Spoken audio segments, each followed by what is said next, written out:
Hi class, this video will give you an overview of chapters 1 and 2 in your textbook.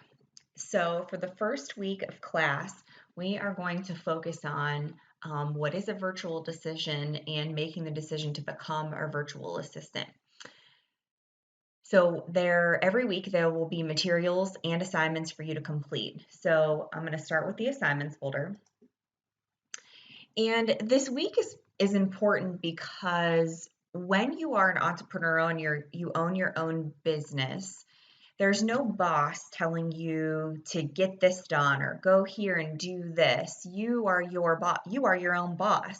And you more than likely will be working out of your home. So there'll be interruptions, especially if you have family members or even pets, or the phone rings or you get emails, or when you work for yourself, you can just be like, oh, let me run to this store or that store. So these two chapters are to give you kind of an idea of your interpersonal skills that you have when it comes to working on your own and owning your own business, your time management skills. I think sometimes we all like to think we're uber good at time management, and then when it comes down to really assessing how we spend our time, we could probably be a little better. And then you are going to watch some videos about being a virtual assistant and then kind of post a discussion board posting for all of your classmates to read. So chapters 1 and 2 in your textbook do talk a lot about what being a virtual assistant is, what kind of tasks that you complete. So when I think of a virtual assistant, I think of somebody who helps a company remotely. So you are not physically at their location. They more than likely don't have to pay for your internet, your healthcare, your technology, your resources, any of those things that you need. You take care of all of that under your business name and your business entity. Okay. And you can have a wide variety of clients depending upon the skill sets that you have. Now, there are benefits of becoming a virtual assistant. It's extremely unique. Companies really like hiring virtual assistants because you don't cost them overhead. They don't have to pay you PTO time. They don't have to pay you health care.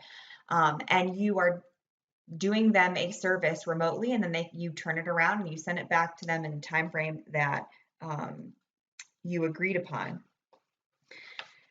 Now, like I just mentioned, in that mixture of benefits of, owning your own business, you are your own boss, you manage your own time, when you work, when you don't work, how often you work.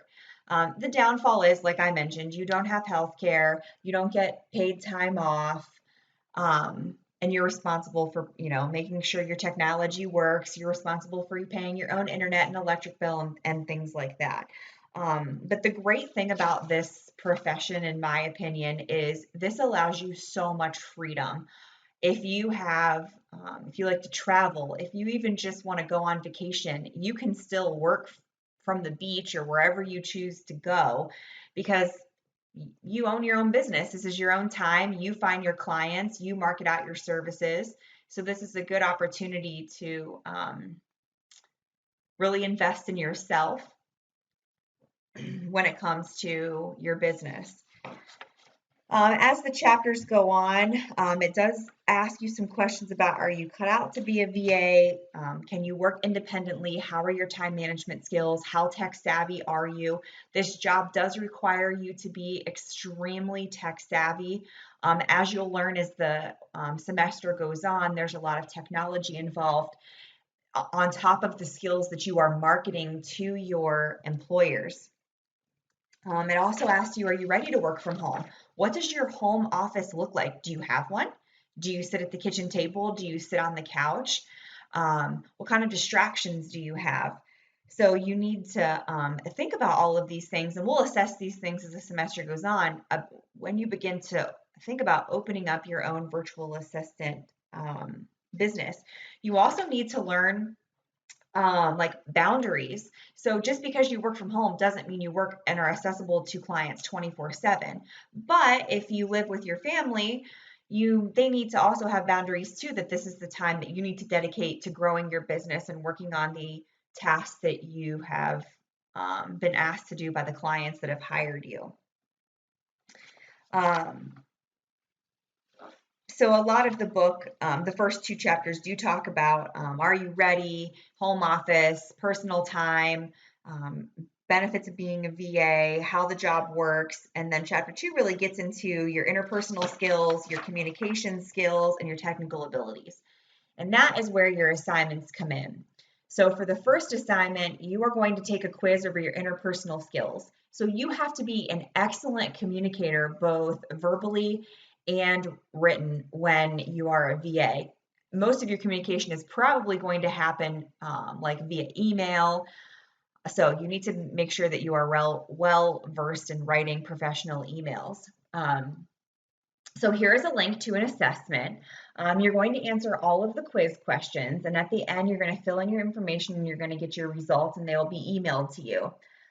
You will need to take a print screen or more than one, depending upon how big your screen is, and paste your results in Word. Make sure all of your results are visible. And then in the same document or a new document, you're going to answer the below questions about your interpersonal skills. So remember when you're completing all of your assignments to follow that standards of assignments document. It's mentioned in your syllabus and it is also located in the Start Here materials folder. So the questions for this assignment are, how do you think knowing your score for each area of interpersonal skills will help you in your career as a VA? Which area or score surprised you and why? And then which area or areas do you need to improve in, and how do you think you can improve in these areas or area? And then when you're done, you'll upload it to this Dropbox. The next one is time management assessment. So owning your own VA business means you have to stay on top of your deadlines and be able to handle multiple projects, interruptions, and other things that may come your way as you work from home. So using the below Word document, follow the directions and you're going to answer the time management questions and then calculate your score. So then based on your score, you're going to answer the following questions in the Dropbox, or you can put them, you're going to put your question, you're going to put your questions that you answered in the message window, or you can put them in a new Word document. You unfortunately can only answer the assessment questions in this Word document. So if you choose to answer these questions in a Word document, it's going to have to be a new one. So you will answer those 4 questions about your score from your time management assessment, and then you will upload it. And then the last assignment is going to be a class discussion. So since we are a web class, it's critical that we stay connected with each other, especially since this class is unique in the sense that this will be you building your VA business as we go on over the 16 weeks. So there are a lot of links in the materials folder that relate to this assignment. So it says, after you have read chapters 1 and 2 in your textbook and the videos in the materials folder, answer the following questions using proper grammar, spelling, and punctuation. All answers must be in paragraph form, and do not post a Word document with your answers to the discussion board. So I'll go back a minute and show you the materials folder. Your book is great, but I feel there's so much more out there when it comes to being a virtual assistant that I want to provide you with as many resources as I can so that you have as many tools as you can to help you build your business. So there are some videos in here, and then there are some links on becoming a VA, what is a VA, how to start your own business, and then 7 things I wish I had known when I started my VA business. So once you watch and read all of those, that will better help you to answer the questions that are in this discussion board posting. So you're going to answer these questions in the discussion board posting. You will not see anybody else's posts until you post. We call this a post first forum. And then you need to make your initial post by Thursday of week 1.